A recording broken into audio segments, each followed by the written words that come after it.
Okay, everybody, we are back. We are simulcasting for the 46th edition of Englishing with Jings. Simulcasting on YouTube, Facebook, and Instagram for any of you that didn't see the promo, where we will be discussing natural disasters. This is some pretty destructive, amazing, powerful stuff. Stuff that we cannot control. And this week, we're going to shoot right ahead and get these vocabulary done. Bit of a different format today. And then we'll get into some coronavirus report. Okay, so kicking off today's vocabulary. One moment. The first word of this week is unforeseen. Unforeseen. Say it with me, everybody. Unforeseen. Okay. Unforeseen means not anticipated or expected. Not foreseen. Unexpected. Okay. On to number 2, which is unavoidable. Unavoidable, everybody. Say it with me. Unavoidable. Good. Okay, unavoidable means not avoidable, inevitable. Something that cannot be avoided. It's the easiest way to say this. Inescapable. Same thing. All right. We're going to go right on to number 3, which is inevitable. I just said that one. Inevitable. This one's a little tricky. Say it with me. Inevitable. Okay, very good. Inevitable means incapable of being avoided. Pretty much the same as the last one. Another adjective. Okay. Moving on to number 4. Accident. Accident. Say it again. Accident. That'll suffice. Okay, accident is an unforeseen and unplanned event or circumstance.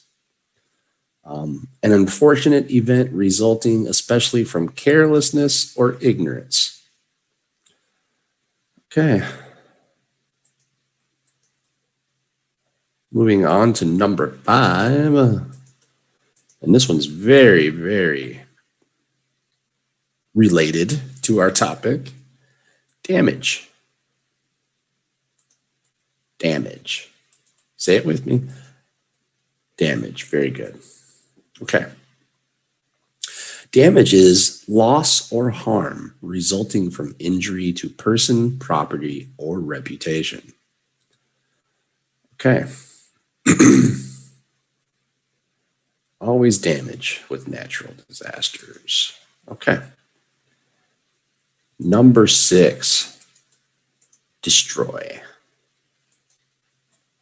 Destroy. Say it loud. Destroy. Very good. Okay. Destroy means to ruin the structure, organic existence, or condition of. We'll just say to annihilate, to vanquish. This is destroy. Same thing. All right. Coming up next, number 7. Drum roll. Shelter. Shelter. This is very important during a big storm. Shelter. Say it, everybody. Shelter. Okay, very good. Shelter is something that covers or affords protection. An establishment providing food, An establishment that houses and feeds strays. Okay. All right, moving right along. Our next word, number 8, is rescue. Rescue. Say it with me, everyone. Rescue. Very good. Okay, rescue means to free from confinement, danger, or evil. To save. Excuse me, to save somebody. Rescue. Same thing. All right, number 9. And probably the most sad of all of our vocabulary, but it happens every time there's a natural disaster. Fatality. Fatality. Say it with me. I know you don't want to, but fatality. Very good. Some people say fatality too. This is up to you. Okay. Fatality. This quality or state of causing death or destruction. The quality or condition of being destined for disaster. Death resulting from a disaster. That's fatality. Okay, that brings us to our last, number 10. Uproot. Uproot. This is very synonymous with a tornado. Uproot. One more time, say it with me. Uproot. Very good. To remove as if by pulling up. To pull up by the roots. Or to displace from a country or traditional habitat. This is uproot. Okay, everyone. That is it for our 46th edition's vocabulary. I hope you enjoyed them. Another good job by the team. Very good. Very good. Okay, now for another segment that involves fatalities. Okay, let's check out our coronavirus report. I'm going to share it because I'm so generous and I love to share. Okay. Here we go. We're almost ready to hit 100 million total coronavirus cases since it all began. 2,130,626 deaths, fatalities. Unreal. And recovered 71,396,886. That's the good news. Okay. We'll start off with my home country, the United States. 25,566,789 total cases. My God. 427,635 deaths. That's almost 500,000 people. And right now there's 9,808 active cases. Wow. Okay. Next to my adopted home, Serbia, we have 382,285 cases. That's still a lot, but it doesn't seem like a lot compared to the United States and that whole top 15 list up there. Man, it's crazy. 3,868 total deaths. And there's 346,881 active cases, which shows you that most of these cases, total cases, are recent cases. Okay. Let's check out Hong Kong, which has such a low number. We have 10,010 total cases, 168 deaths, and 845 active cases. Not too bad. Not too bad. And then we have Taiwan. I have a lot of students from Taiwan. 889 total cases, 5 new cases, 7 deaths, 95 active. Not bad. Not bad at all. Oh, okay, people. That's going to do it for our coronavirus report. And you know what? Actually, I wanted to implement something a little bit new into our daily or weekly show here. Give me 1 second. Must find it. There we go. I have a vaccine tracker that I follow now. Pretty interesting. Hi, Celia. Ooh, why can't I wave? Just trying to wave. There we go. Hello. All right, let's share this little bit.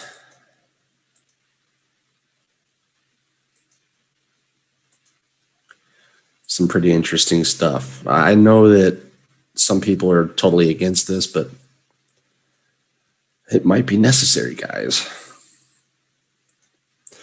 Okay, I'm just going to read the news so far here. But okay, we have 40 total vaccines that are in phase 1, 24 in phase 2, 20 in phase 3, 8 limited approval, 2 have been approved, and 1 has been abandoned. That one didn't work. Okay, phase 1 is vaccines or testing safety and dosage. Phase 2, vaccines and expanded safety trial. Phase 3 is vaccines and large-scale efficacy tests. And then we have limited, which is early approval and then approval. So, okay. Here's the leading vaccines. Okay, we have Pfizer and BioNTech. These have been approved in Saudi Arabia, Bahrain, Switzerland, emergency use in the United States and European Union. We have Moderna, once again, and these are both phase 3. Emergency use in US, UK, EU, and other countries. We have the Russian vaccine, Gamaleya, or also known as Sputnik 5. Early use in Russia and emergency use in other countries. We have the Oxford AstraZeneca. These are all phase 3, by the way. Emergency use in Britain, India, and other countries. We have the Chinese vaccine CanSino, limited use in China. Johnson & Johnson. This is an American-German venture. Looks like no information given yet. Vector Institute from Russia, early use in just Russia. Novavax, this is a US vaccine not being used yet. Sinopharm, this is one that's been introduced to Serbia. Approved in China, United Arab Emirates, Bahrain, and emergency use in Egypt and Jordan. Okay. Sinovac, another Chinese venture, emergency use in China, Brazil, and other countries. And then you have Sinopharm Wuhan, limited use in China and the UAE. And Bharat Biotech, Indian, emergency use in India. Okay, these are the leading vaccines.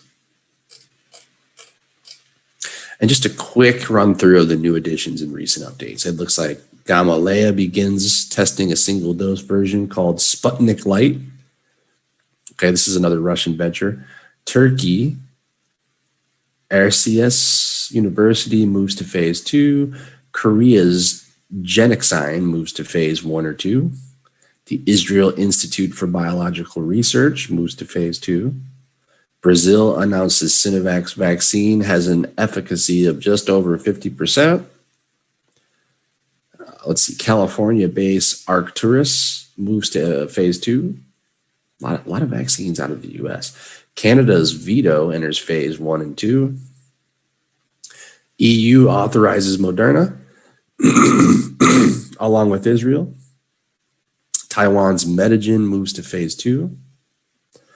India authorizes a vaccine from Bharat Biotech, which we read previously. Mexico authorizes the AstraZeneca vaccine. India and Argentina also do the same.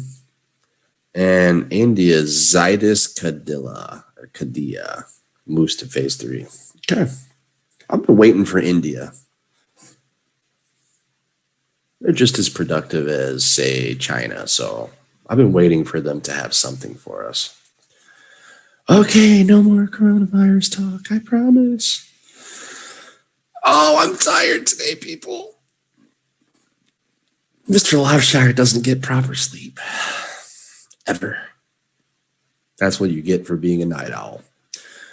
Okay, how's everybody doing on this weekend? Here in Serbia, we have really nice weather, which is crazy. I think it was 15 degrees yesterday. We had snow for about 6 days prior to that, so never know what's going to happen out there. The nature is confused, we can say. Okay, 46th edition. Wow. That means 4 more and we're at 50. Time flies so fast. It really does. Before we get into natural disasters, I want to just reintroduce everybody to Jing's Learning. We are accepting students as I speak. We help with your English conversational skills. We do this by helping with, what am I seeing here? Okay, we do this by helping you with your grammar, your sentence structure. I'm sorry about that distraction. With your vocabulary and pronunciation. We pretty much cover it all. If you need help with your homework in English, we can do that. We've been doing that for a long time. We have a lot of experienced teachers, and let's just say that there's a lot of experience and a lot of fun in our classroom. So look no further. We will be leaving all of the information needed to join classes. And we really hope to see you there. Probably heard that before, huh? Also, this is breaking news, everybody. Our official website launches on January 31st. So be ready.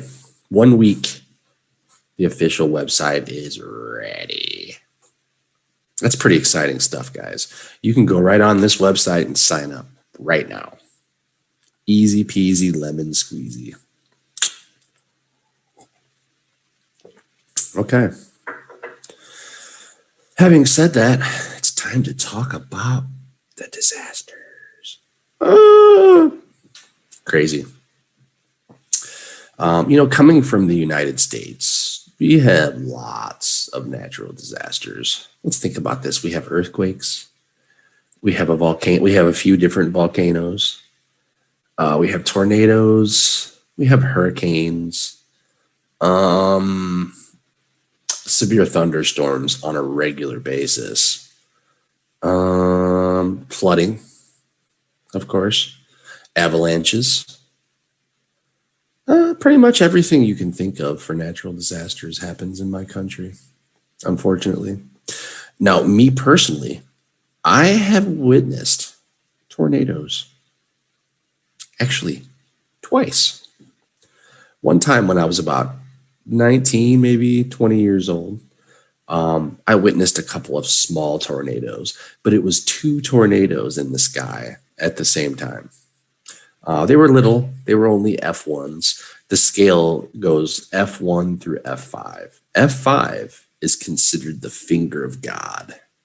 So that'll tell you that those are big and destructive. So the one I saw, or the 2 that I saw rather, they were F1s, maybe even dialed down to cyclones.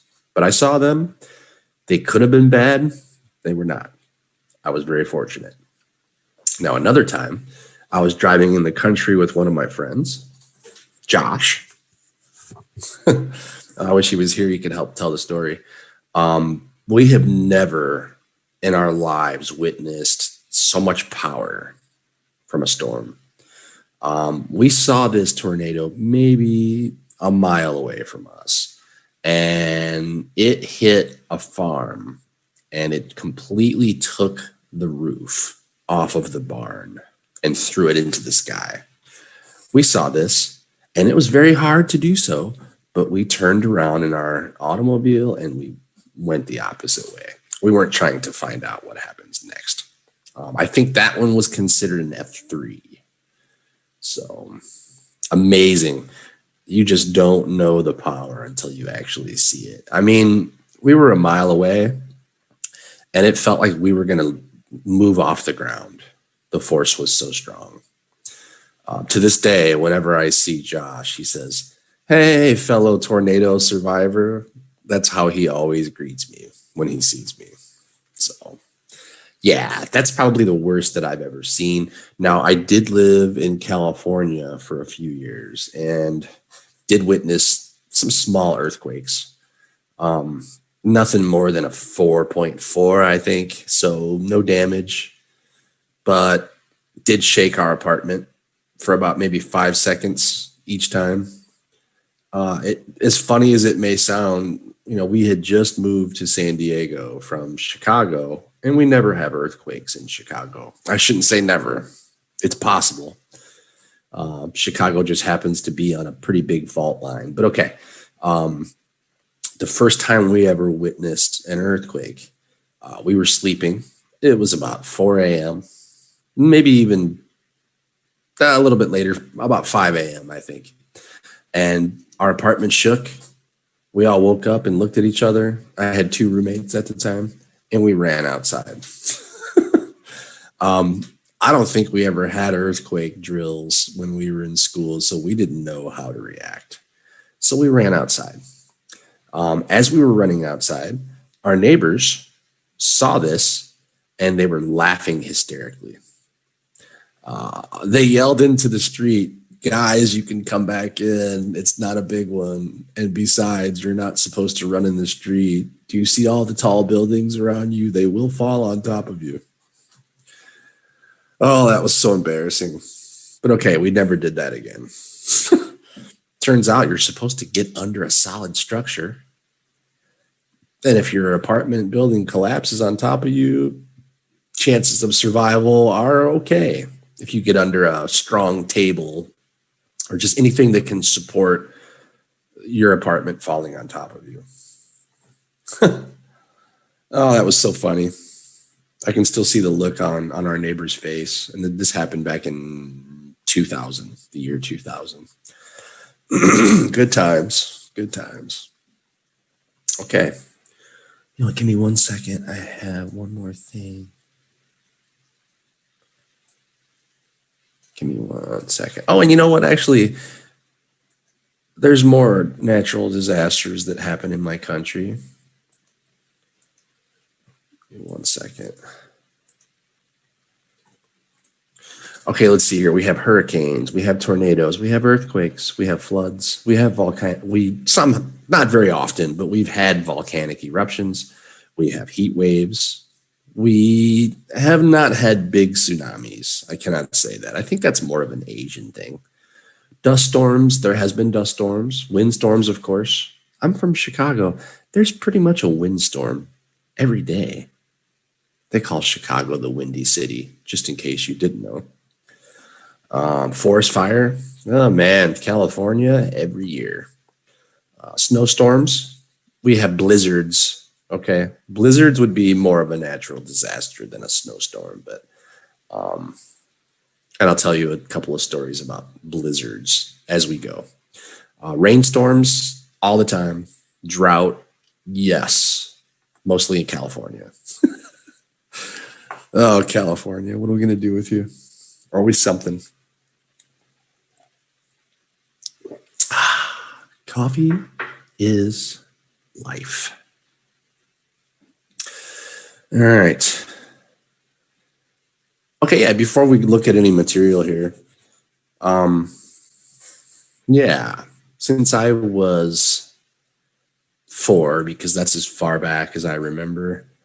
Oh, we've had so many blizzards in Chicago, man. I'm trying to think. The last one we had, I believe, was 2018, maybe.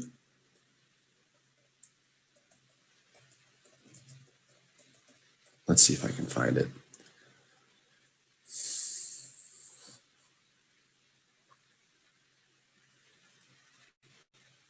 Aha. Here we go. January of 2018, North American blizzard was a powerful cyclonic blizzard that caused severe disruption along the east coast of the United States and Canada. The storm dropped up to 2 feet. For all of you metric people, that's 61 centimeters of snow.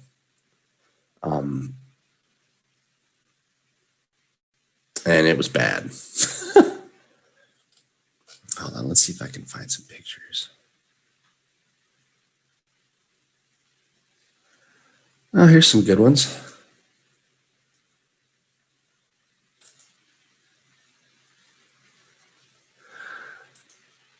Okay, this is the 2018 storm. Give me 1 second.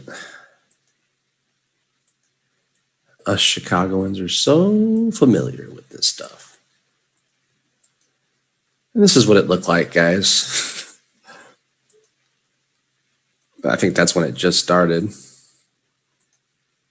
Look at that.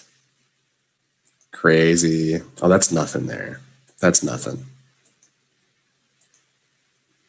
There we go. This is traffic on Lakeshore Drive, which is the busiest street in Chicago. The traffic just stopped. And some of these people were stuck inside their cars for about 2 or 3 days, I think. This is probably towards the end, because while it was snowing, they didn't know where they were. And I think it was almost to the top of some of these cars, which made it really hard to open your doors.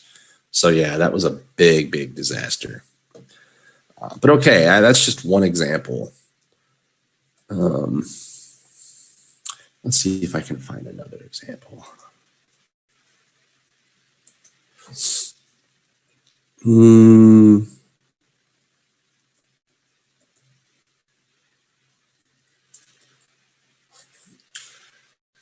Okay, I think 2011 was one that we had. Yeah, look at this.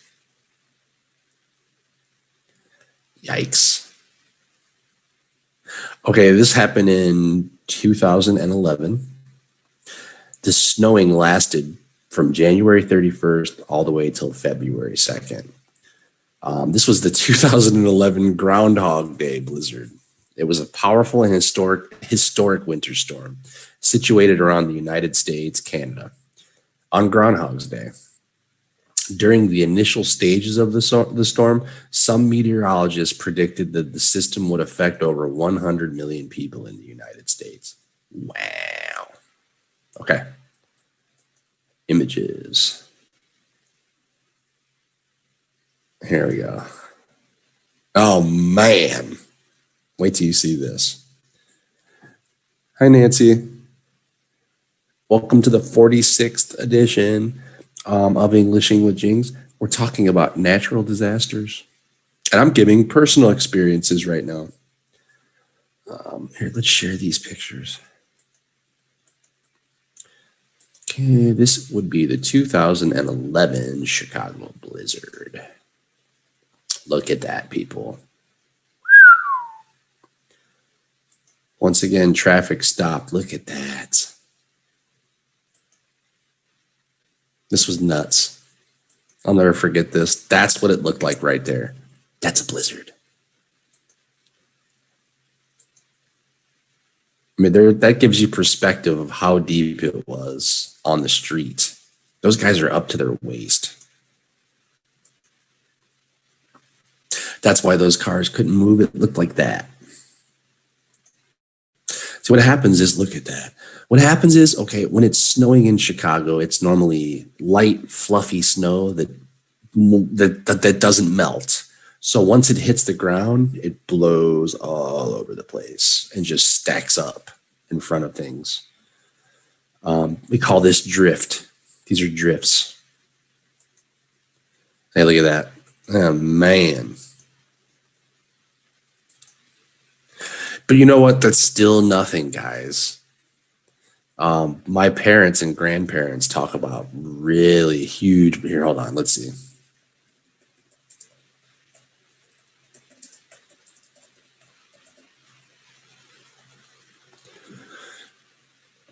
$1979. That's right. I was only 3. Let's see if I can find some pictures of that.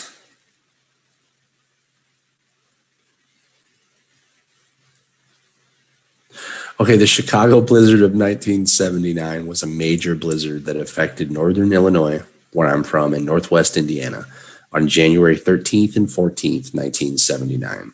It was one of the largest Chicago snowstorms in history at the time, with 21 inches of snowfall in the 2-day period. Only 2 to 4 inches of snow was expected, but by the end of Sunday, January 14th, the depth of snow on the ground peaked at 29 inches. Oh my God, that's so much. Okay, you'll understand by these images. Yikes. Okay, check this out. Wow. Let's share. I like to share. Here we go, a 1979 blitz. Look at that. Oh my God. That's Chicago, baby. Used to be Chicago. Not so much these days. I think global warming and climate change has made it a little warmer in my home city, but that's what it looked like when I was a kid. Not this bad all the time, but I remember snow on the ground all winter. Now it snows, it melts. It snows, it melts. Look at these pictures. There you go. What the heck?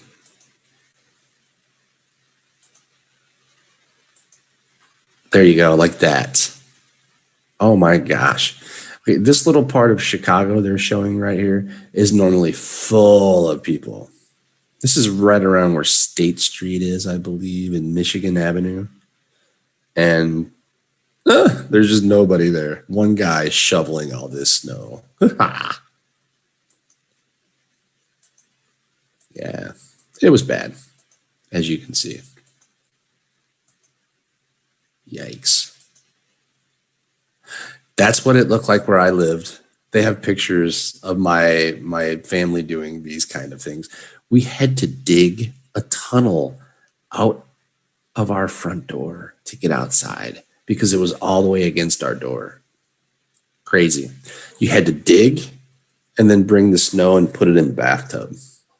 Dig, put the snow in the bathtub. Oh man. Craziness. There we go. That's 1979. I can tell. Whew. Okay, that's enough of blizzards. Okay. I have personally experienced a lot of these different natural disasters that are on the list. The only one that I really in the United States have not felt in some way, shape, or form or experienced close up are hurricanes. This usually happens on the southeast or the south borders of the United States. You have states like New Orleans, Texas, Alabama, Georgia, and Florida. These are the ones that get hit pretty hard. And all of the states along the East Coast. South Carolina, North Carolina, Virginia. Yeah, they get hit pretty hard. So, but those are probably maybe the most intense storms that we have, hurricanes.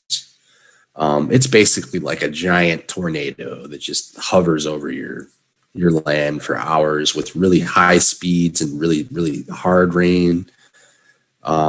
Just basically destroys everything in its path. So can be scary. That's for sure. All right. Yeah, maybe I can find a video of the Chicago blizzard. Let's see.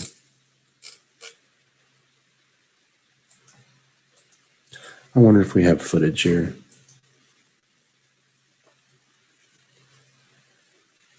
All right, here we go. Let's just watch Chicago blizzards, huh?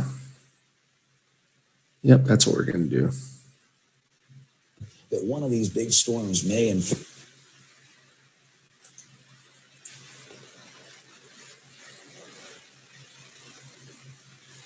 All right, let's share. Let's share. Sharing is caring. Okay. Here we go. Chicago blizzards.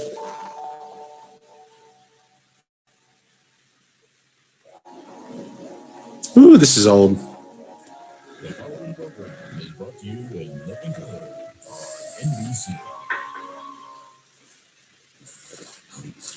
In Chicago, a beautiful January day is about as rare as a Republican mayor. January 24th, 1967 was one of those rare days. 60-degree temperatures gave the city a brief respite from a typically frigid winter. I think it's part of the 67 was bad too. You realize somewhere in the back of your head that one of these big storms may in fact be lurking off in the distance and upon you before you know it. The next day, Oh, did it? temperatures dropped, and the forecast for Thursday, January 26th, promised a return to normal winter weather. WCFL weather cloudy today with a chance of snow tonight, possibly 1 or 2 inches by tomorrow morning. Oh, this brings back memories. In the early morning hours of I January, mean, seeing Chicago, not hearing these guys. changed. 4 inches of snow. By the time the morning rush hour started, 4 inches. the snow was coming down fast, and the forecasts were changing. The forecast has been revised now. We expect around 15 inches of snow, and I hope there's no more. I headed down to the loop in my car and had the radio on and listened as I was coming down. It sort of indicated that it was heavier than it had been forecast. Nobody, of course, at that point anticipated 23 inches.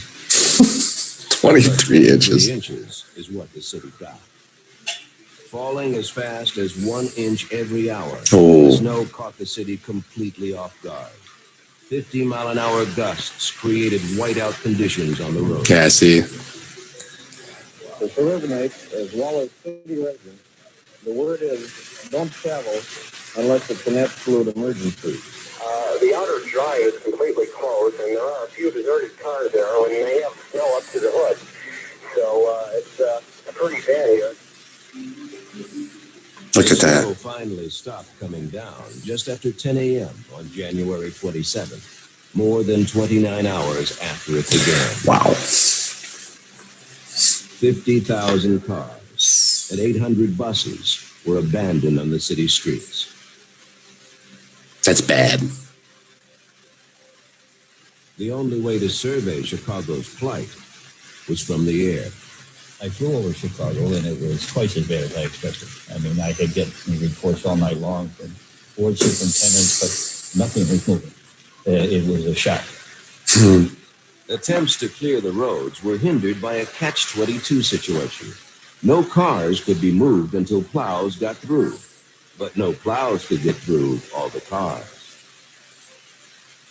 Imagine the problems in cleaning snow on a workday in a major urban area, but then complicate it by putting thousands of vehicles out there that folks simply just abandoned because they couldn't go any farther, even on the big highways and thoroughfares. They would go in and they'd try to plow and find out that they had a Volkswagen underneath it. It was unbelievable. They actually did plow right over cars and take off bumpers, trying to get them out with the heavy snow.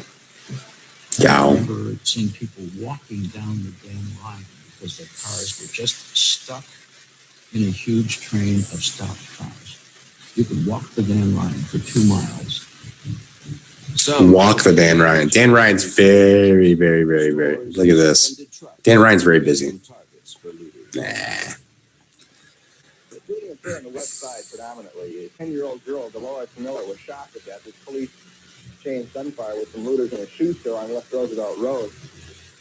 More than 200 He was smoking a cigarette while giving his report. Wow. arrested in the days after the storm.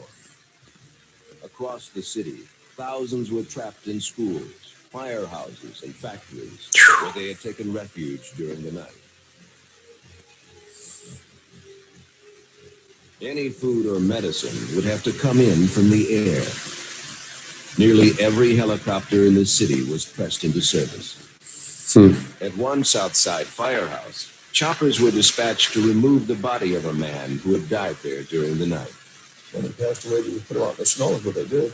So we responded when we had the extra time and set him up in the helicopter and tied him in, and off he went.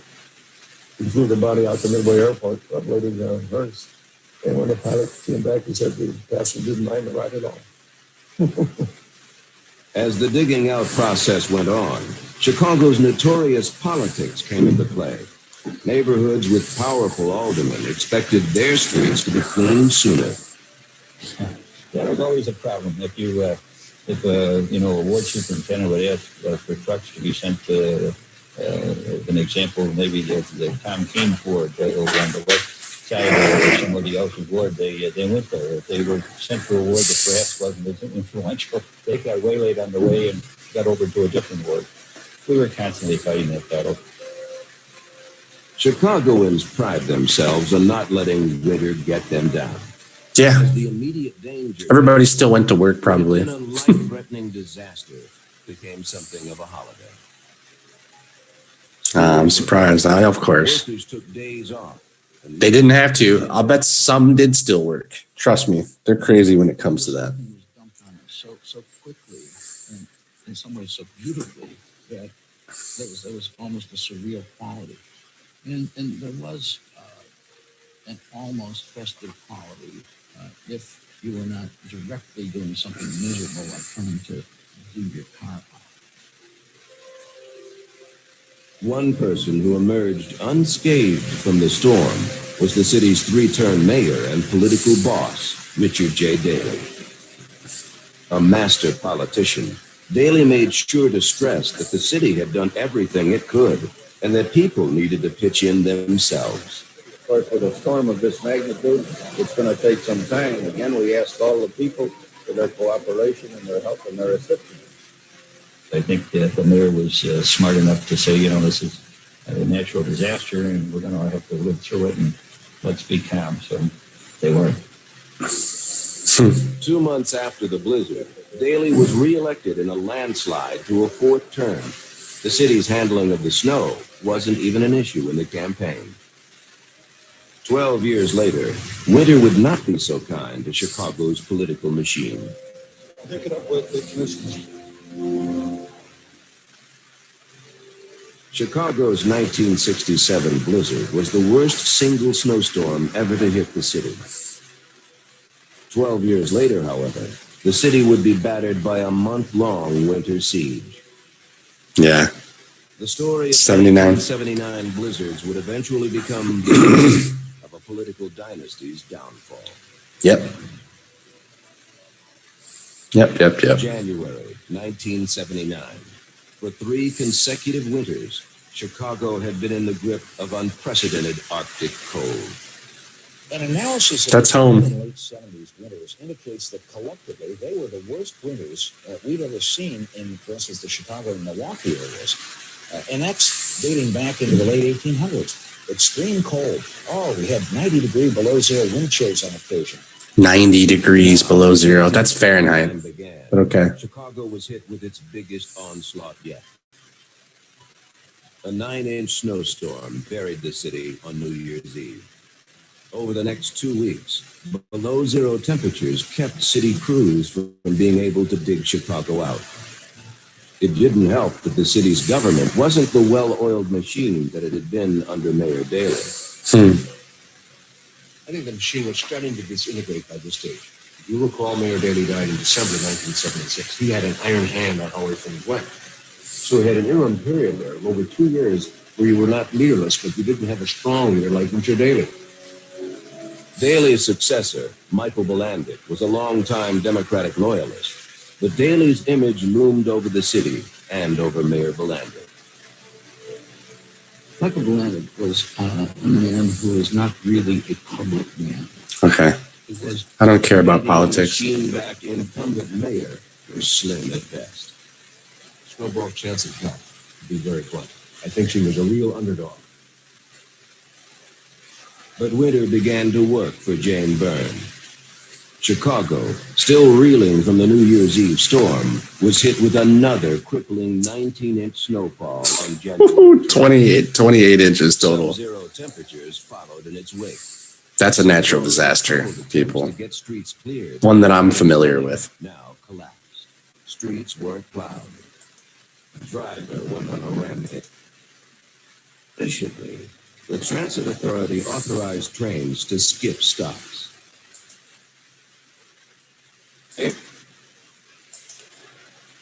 Mayor Richard M. Daley, whose father had been mayor during the 1967 storm, made snow removal a priority. Daley made sure not to make too many promises.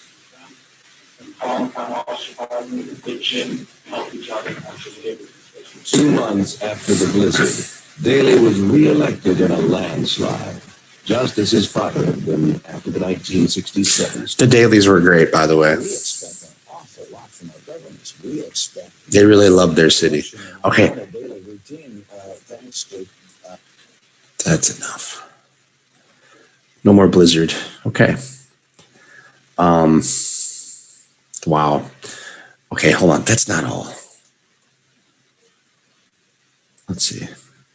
I want to try to share with you the 1987 earthquake.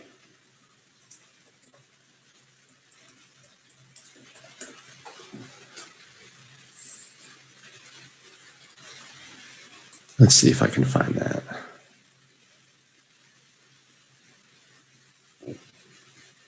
Ooh. 10,000 people died, 17 billion in damage. Okay, let's see if we can find a video.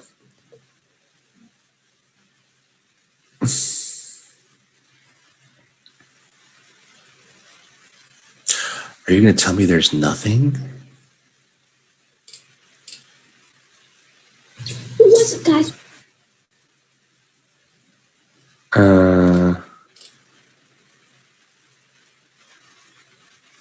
Crazy. Okay, give me 1 second here. Maybe it was it 1988? Maybe. Here we go.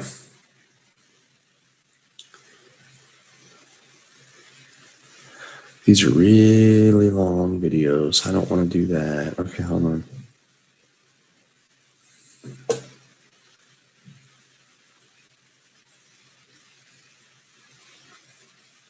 Okay, here we go. This'll do. This'll do. Okay. Let's share.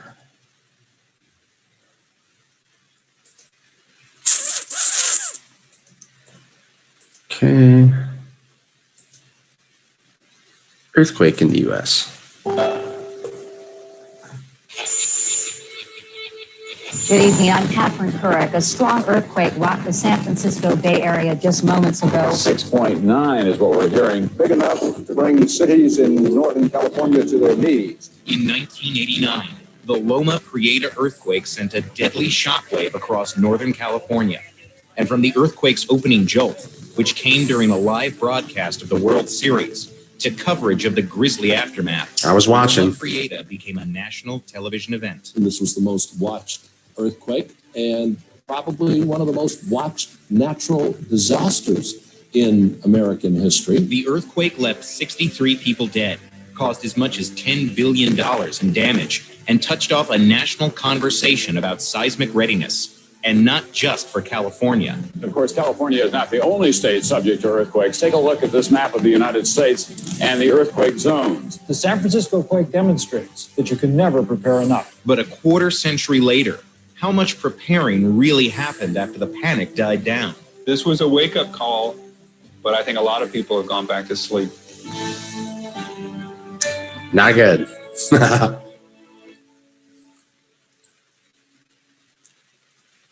Home for the Giants. experience one of the most spectacular. My father and I were watching It was this a fabulous October live. day. The weather Ooh, it was gives me spectacular. goosebumps.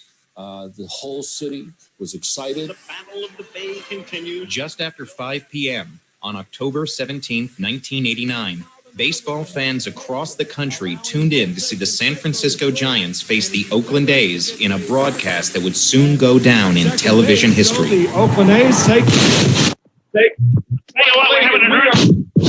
Yeah, this is exactly what happened. Oh, this gives me chills, man. Parking lot at Candlestick Park when we felt the earthquake. There was a state of confusion. All of a sudden it hit. I didn't know where I was in 5 seconds. I still feel like throwing up right now. The game will be postponed. We ask that you leave in orderly fashion. Police officers came to me and said, Mr. Mayor, we've got to take you to the command post downtown because the Bay Bridge has fallen in.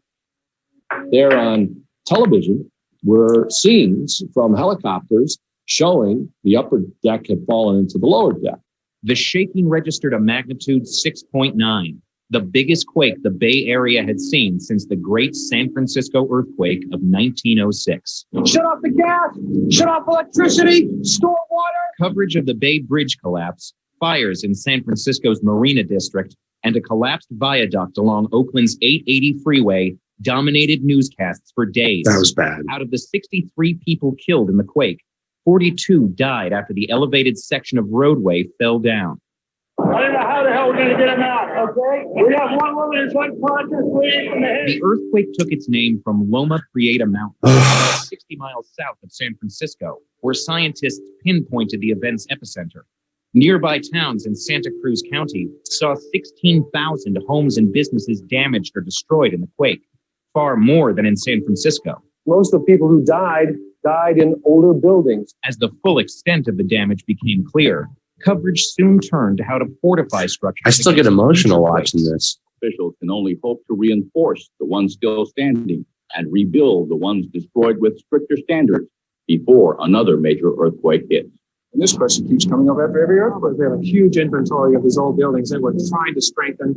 It's costly, it's very political, and there's very large social and economic costs that we have to bear. In California, the message largely got through. Authorities there have made efforts to boost seismic readiness after nearly every major shaker since 1933. But Loma Prieta in 1989, followed 5 years later by a 6.7 quake near the Northridge section of Los Angeles, sent the state's preparations into high gear. People's thinking was startled by the amount of damage. It was a slap up the side of the head. Oof. In the last 25 years, California taxpayers spent billions retrofitting mass transit and regional water systems, public buildings, and schools. In one of the largest undertakings of its kind, transit authorities retrofitted or replaced more than 2,000 bridges statewide, from obscure highway overpasses to the new Oakland Bay Bridge. Despite delays and construction missteps, the bridge now stands as one of the busiest toll crossings in America. It's unprecedented. The cost of the bridge behind my shoulder is a little over $6 billion. The cost of retrofitting or replacing all the toll bridges in our region for earthquake safety was about $9 billion. If you want to throw in those 2,000 highway bridges, you're probably throwing in another couple billion on top of that. California has made the largest financial commitment to earthquake risk reduction in the country. Yet coverage of Loma Prieta and later quakes sounded an alarm for fault zones far beyond California. It's easy to forget that other parts of this country face an earthquake threat. Only the upper Midwest seems to be free of them. Oregon and Washington in particular have the potential for even larger earthquakes than does California. Oregon formed its own statewide seismic safety commission specifically in response to the 1989 quake. One of its members, Jay Wilson, felt the shock personally. He was a college student in San Francisco when Loma Prieta struck. The earthquake really... 1980s, scientists in the Pacific Northwest have uncovered evidence that every 3 centuries or so, the region gets rocked by earthquakes registering between magnitude 8 and 9. The last one occurred more than 300 years ago. So we're already skating on thin ice. And when we dug into it a little further, we found out the actual repeat time is more like 240 years for any of these earthquakes. So we're out past the edge of the thin ice. Goldfinger's research teams looked for evidence of past earthquakes in underwater and better building.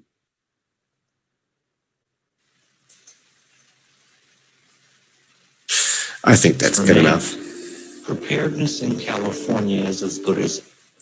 I think you guys saw that.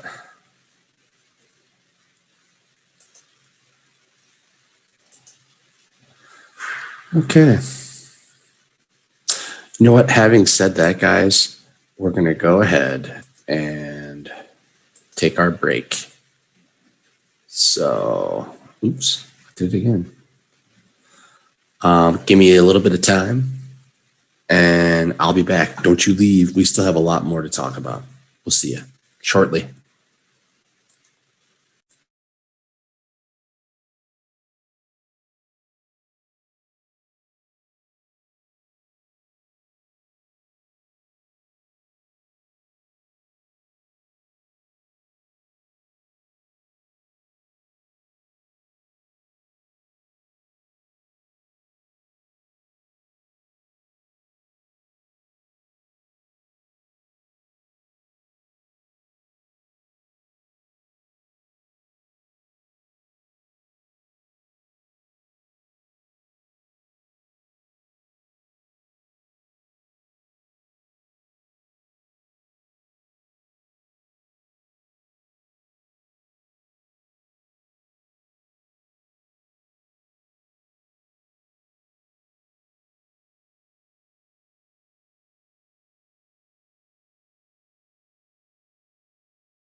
And we are live again on Zoom. 46th edition of Englishing with Jings. We're talking about natural disasters, everybody. Kind of a controversial topic. Not so happy. But you know what? With every natural disaster, heroes emerge. People that come out and help save lives. So even in the darkest of times with natural disasters, there's still a lot of goodness in people. I can remember witnessing a pretty big earthquake in Turkey. Actually, 2 of them in the last year. And one thing that I can say about the Turkish is these people love helping each other. Like whenever something happens, everybody's in the street, clearing rubble, trying to rescue people. It doesn't matter if you're a businessman or a homeless person, you're out there helping. That's how it is. So always heroes in every case. So it's not all bad. Mostly though. All right. As I said, 46th edition, only 3 more, and then we have number 50 after that. Wow. Time is flying. Okay, before we continue, I'm going to once again remind everybody that Jings Learning is accepting new students right now as we speak. We help your sentence structure, your grammar, your vocabulary, pronunciation, everything related to the English language. Look no further. Jings Learning has teachers that are very experienced, and we keep it fun. So having said that, let's check out some more natural disasters, huh? Okay, what we're going to do in our last segment today is we're going to check out some pictures of different damage from different natural disasters. So we'll start with hurricane damage.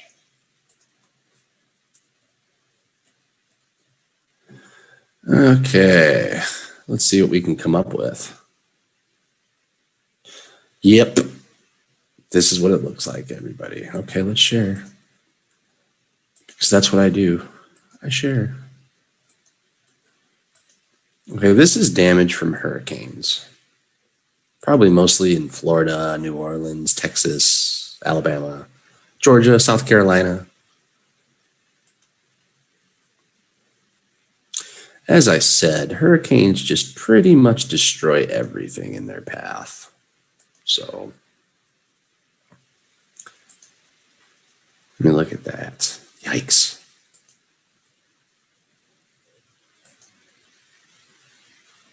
Yeah, there's some uprooting of trees. Oof. That boat was not cheap. Yikes.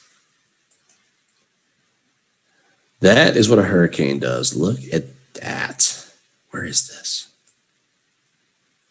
Okay, that was Hurricane Florence. I can't remember.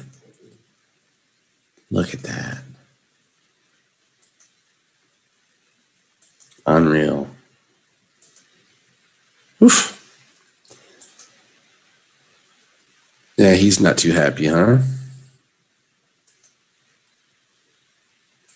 You know, most people that I know that lived in Florida or live in Florida, if a hurricane's projected to hit Florida, they usually just put boards over their windows and leave, which is pretty smart.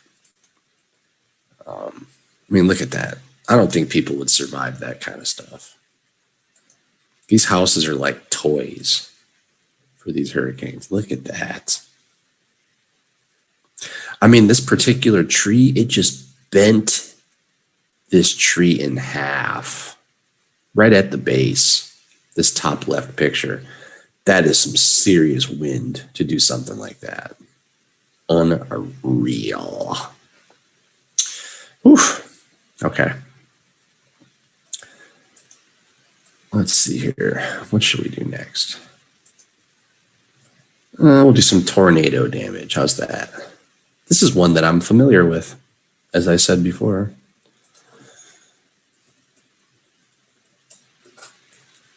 Okay, here's some tornado damage. Okay. I think tornado damage might be worse than hurricane damage. I'm just saying. Okay, let's share. Okay, here is tornado damage like I would see back in the Midwest of the United States.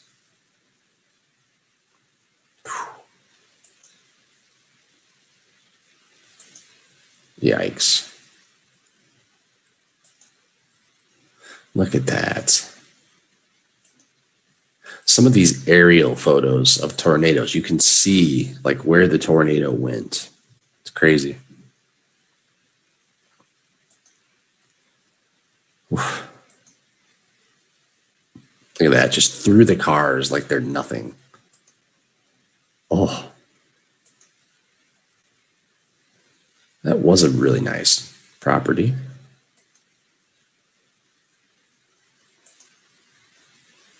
You know, something that I always thought was interesting is when they show these aerial photos, look at that, of tornadoes, you can always see the swimming pool still there. Hi, Nancy. Now we're talking about tornado damage. Fun stuff.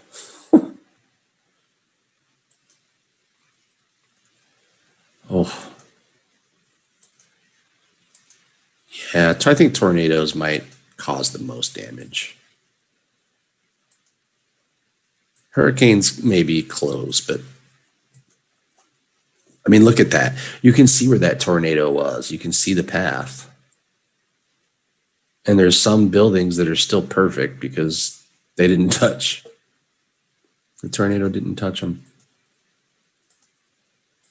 Oof. I mean, houses, cars, all of these things, they're so small when it comes to tornadoes, hurricanes. I don't know. Nancy, if your English is poor, you need to come to Jing's Learning and sign up for classes. We can help you with that. It's not a problem. I have started with students that were beginners. They'd never spoken English before. Now they speak English. So look no further. Every Sunday is just a little warm up compared to what we do in class. I would love to help you, Nancy. Definitely. Oh my goodness, tornadoes. Ugh. Okay. Enough with the tornadoes. Let's check out some earthquake damage, huh? Earthquake damage. Sounds like fun. Not really. Okay.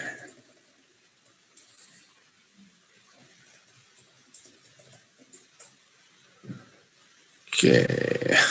Almost there. Oh boy. Look at that.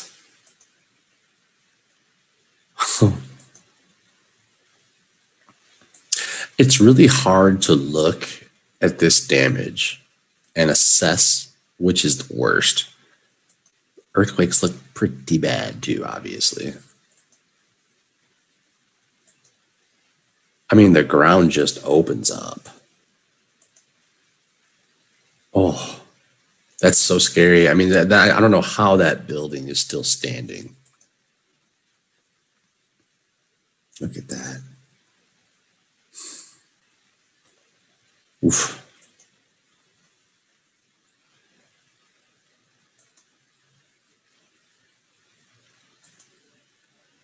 Oh my goodness. Nancy, you're coming to the live video? Okay.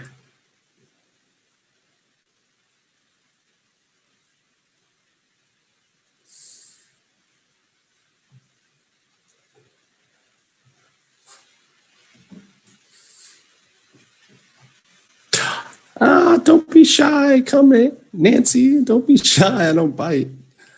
Hello, Celia. How are you? Nancy, I don't care if you can barely speak English. Listen, today's a free day to practice your conversation skills in English. Take advantage.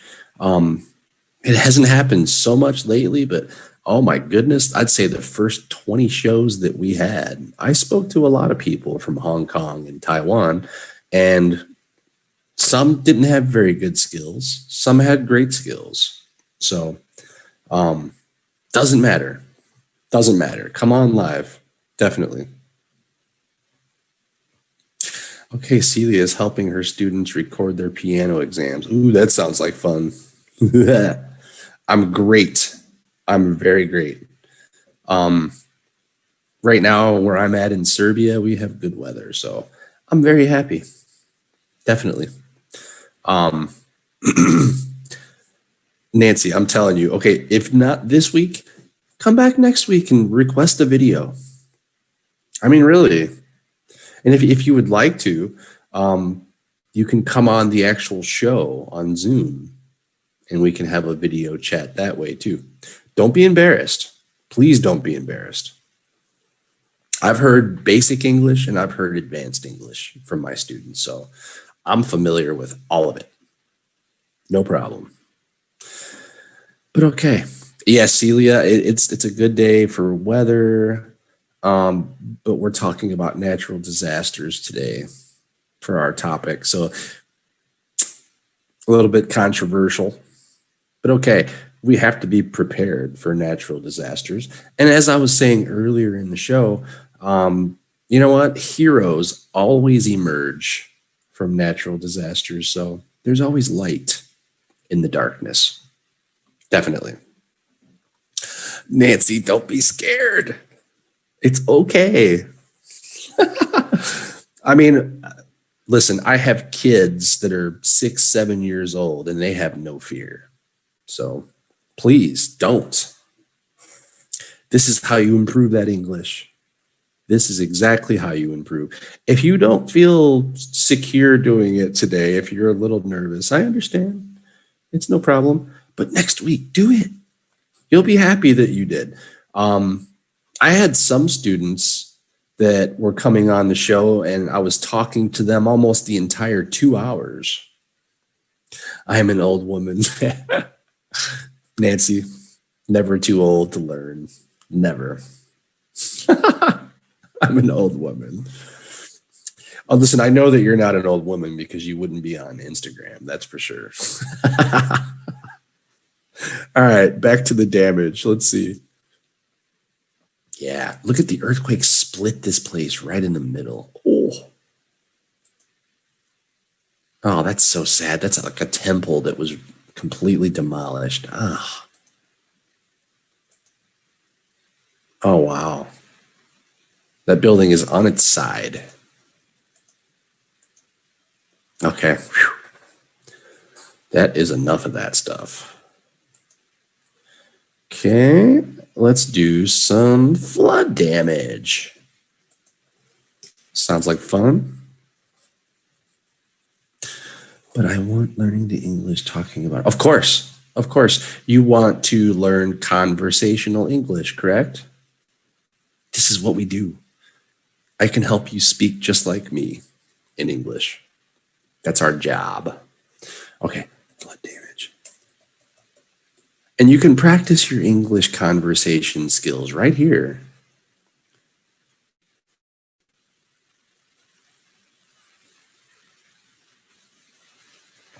The Japanese, Celia says, the Japanese have observed that every 11 years, when the number of sunspots decreases, there will be a major earthquake in Japan. That makes sense. In California, what we were talking about earlier, you heard them say, if you were watching, California, Oregon, the whole west coast of the United States, every 247 years, they have a major earthquake that's over 8, sometimes over 9. So 2011, it happened. Oh yeah, it definitely happened. And Fukushima, nuclear facility is still dumping nuclear radiation right into the ocean, into the Pacific. So 2011, Fukushima, total disaster. Yes, I heard this, way less sunspots. Okay, so this means Japan has another one coming. And look, it's almost 11 years, 10 years. Japan better be ready. Oh, man. Now, see, that's crazy because Japan is due to have the Olympics. Probably it was supposed to be last year, probably won't be this year, most likely will be next year. So imagine that if they have the Olympics and they have a major earthquake, that is not good. Not good at all. Poor Japan, man. Okay, let's look for some flood damage pictures. Oh, Nancy, you need to get on here and practice. That's what this is all about. We will help you out. Okay, flood damage, here we come. Okay, almost there. Here we go. Yep. That's some serious flood damage. Oh man, look at that.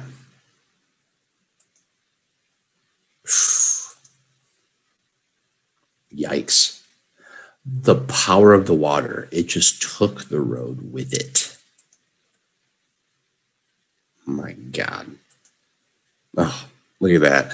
Look at the car. So obviously that water was much higher.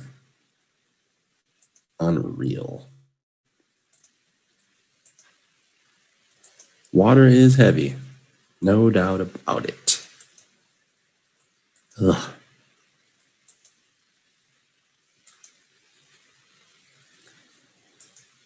Yikes. Ugh. That's bad. Oh, wow, man.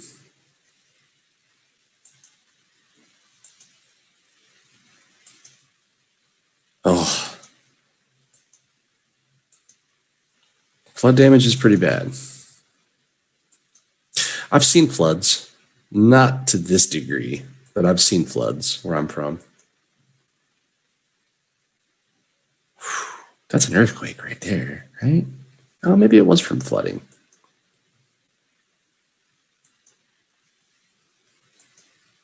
Oh, yeah, that's bad. Oh, look at all that mold. Ugh. Ugh. Unreal. Okay. No more flood. Volcano damage. Let's see.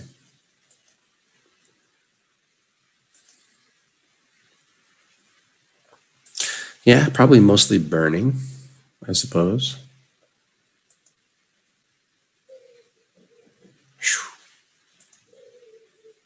Yikes. Yeah, we have volcanoes in Hawaii too. I think that's probably where most of these pictures are coming from. Oh man, can you imagine seeing the lava traveling down the road? Like you're driving your car and you have to stop because you see this. Oh, that has to be so hot. And the lava actually moves faster than you think. Oh man. Hate to see that coming in the backyard.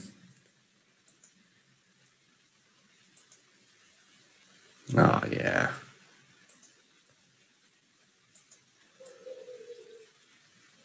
Terrible. Completely terrible. Yeah, that's what happens when the lava finally reaches your home.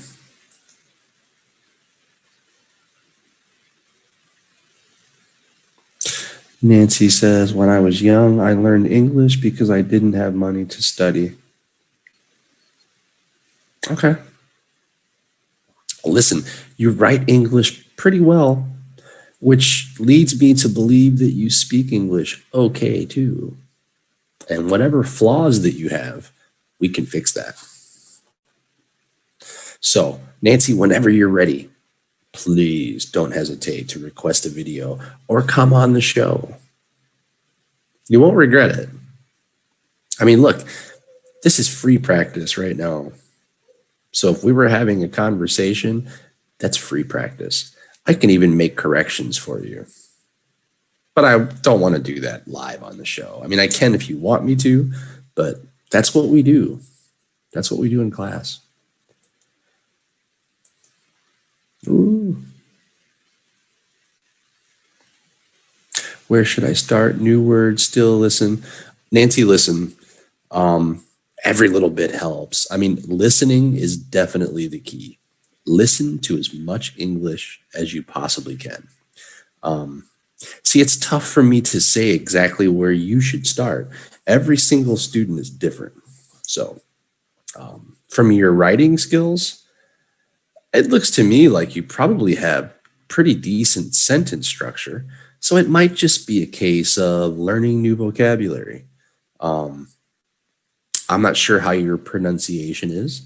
We like to have our students shadow, listen to English, repeat. This works really well, especially if you're listening to podcasts. You can listen and you can repeat. Don't do that in public. You'll probably sound really strange. Maybe at home, even in front of the mirror is a good option when you're shadowing. That way you can see how your mouth moves. So listening, definitely. Shadowing for pronunciation. And grammar, I have to hear you speak. But okay, the way you write, it sounds like your sentence structure is pretty good. So, but as I'm going to tell every student a million times, listening is definitely the key to success when it comes to learning any new language. So if that answers your question, and I hope it does, otherwise, come on the show and I can tell you. Do not be scared.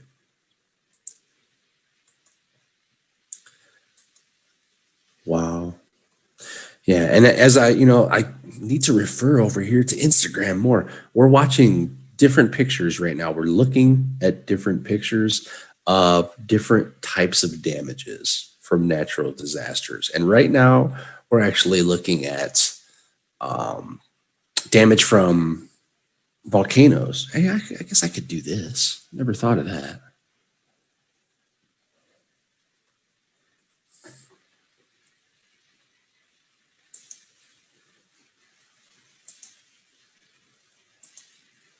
Oh, look at that. Buried in the ash.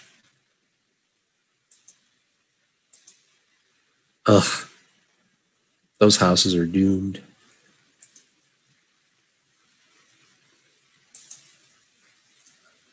Yeah, that's crazy.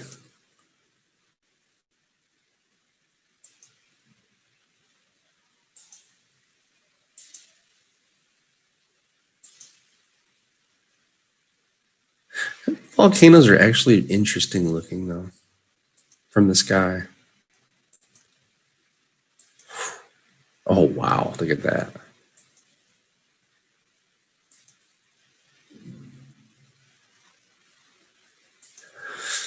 Okay.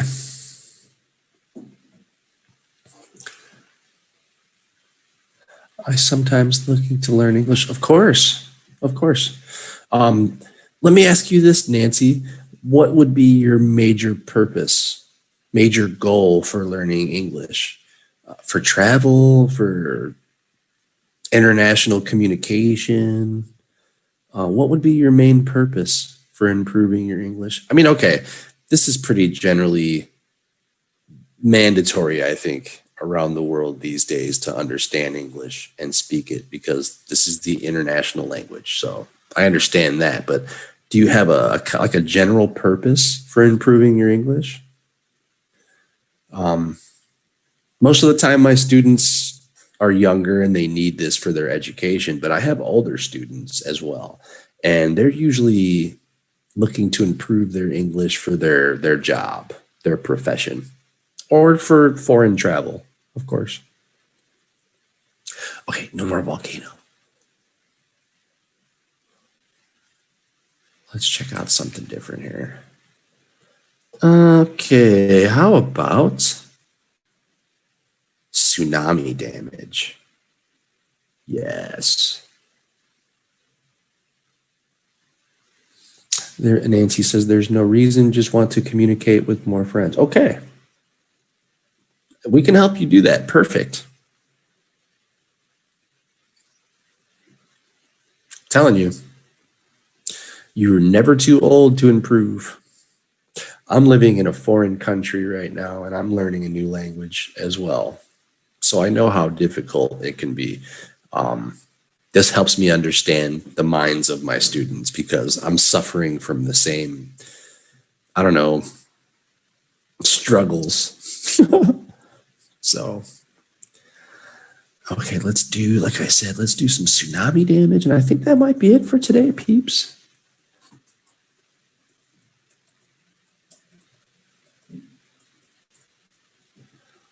We don't get tsunamis in the United States, so this is new to me. Oh boy, tsunami damage is bad, really bad. Maybe worse than some of the other ones that I've shared. Okay, here it comes. Oh, look at that. Let's show the peeps.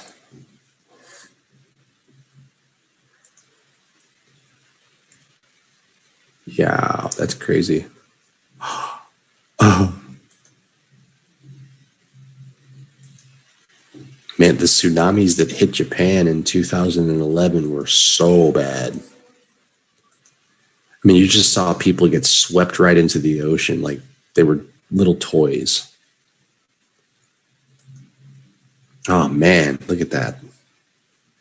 That's destruction. Maybe water does the most destruction. I don't know. Ugh.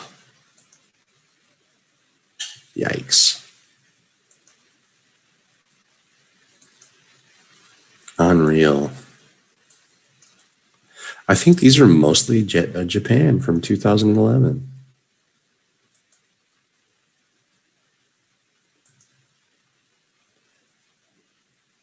Yeah, that's the 8.9. That's it right there. Wow, look at the waves coming in. Oh, man.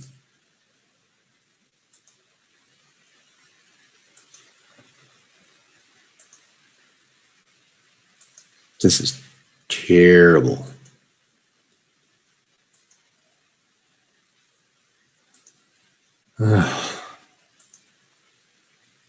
Poor Japan.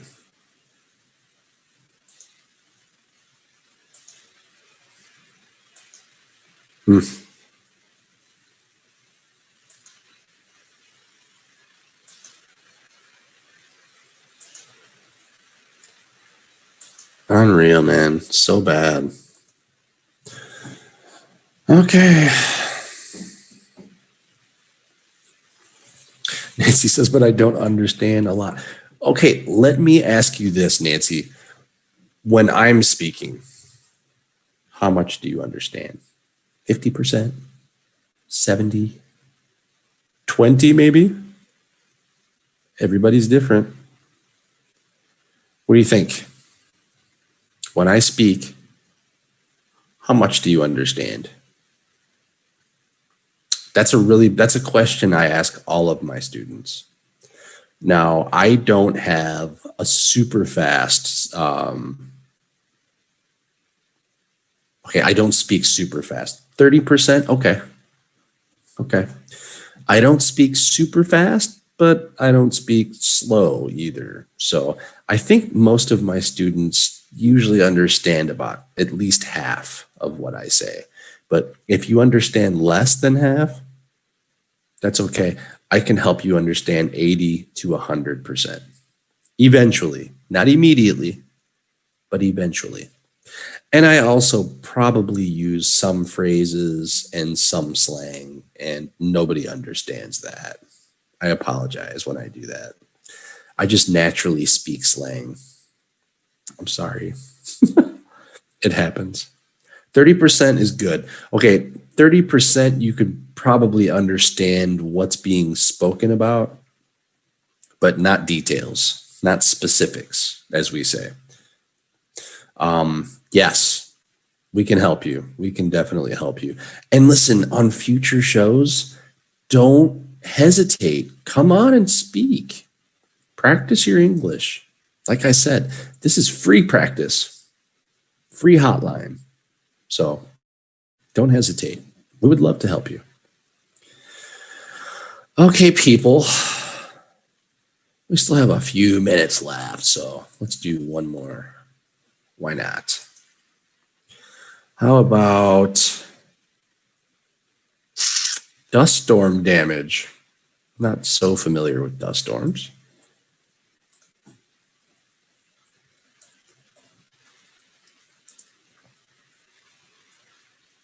Okay. When I think dust storms, I think Middle East, sandstorms. Okay, let's see.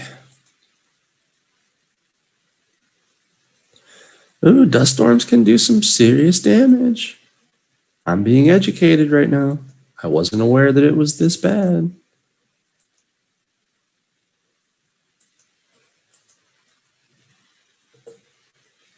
Okay, that doesn't really show me anything. That does. That definitely does.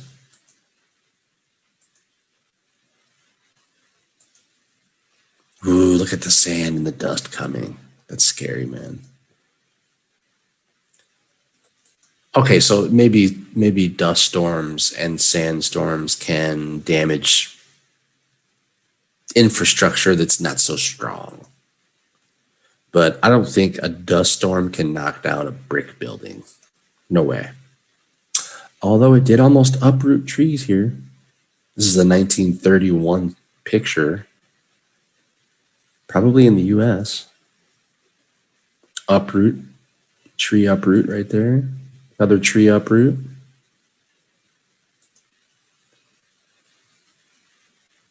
Yeah, Oklahoma, 1930s in the United States. There was a really bad drought in the US around that time, so that makes sense. Ooh, look at the dust storm. Oh, man. That looks scary.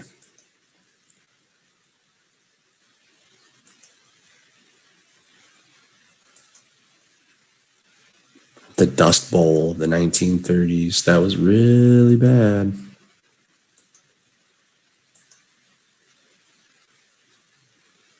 Arizona dust storm. Okay. You know, okay, dust storms can be deadly if you're driving, that's for sure, because you cannot see anything. It's almost the same as trying to drive in the fog, I think. Ooh, look at the Dust Bowl. It almost covered this entire house. Yeah, the Dust Bowl was bad. Well, let's see if we can find the Dust Bowl.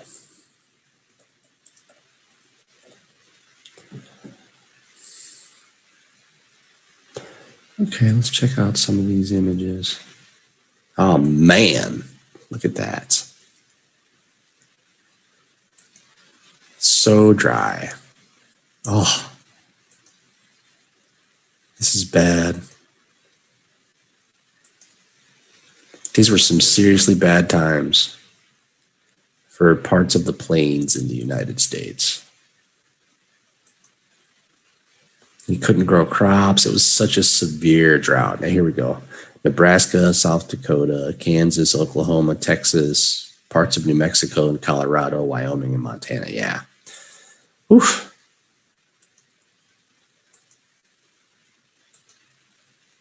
I mean, these pictures look like what I see coming from the Middle East when they have sandstorms. It's the same thing.